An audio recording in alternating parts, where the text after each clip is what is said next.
ఆదివారము సప్తమి తిథి. దీన్ని భాను సప్తమి అంటారు.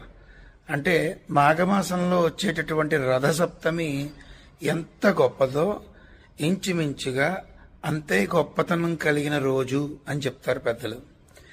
ఈ రోజు అనారోగ్యంతో బాధపడుతున్న వారైనా ఆరోగ్యంగా ఉన్నవారైనా కూడా ఎవరైనా సరే ఆరోగ్యానికి సంబంధించి ఈరోజు ప్రత్యేకంగా ఒక రాగి చెంబో ఇత్తడి చెంబో తీసుకుని దాంట్లో మంచినీళ్లు వేసుకుని దాని మీద కుడి చెయ్య మూత పెట్టి సూర్యుడికి ఎదురుగా కూర్చుని, అంటే సూర్యోదయం సమయం అయితే అత్యద్భుతమైన కాలం అని చెప్పచ్చు.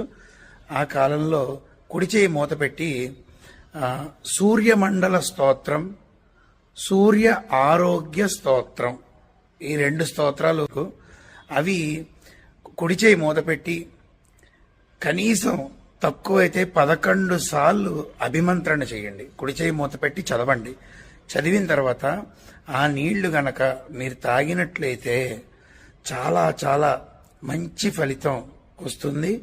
వెంటనే ఏమీ కనబడకపోవచ్చు, కానీ దాని ఫలితం ఎంత బాగుంటుంది అనేది మీకు ముందు ముందు తెలుస్తుందన్నమాట.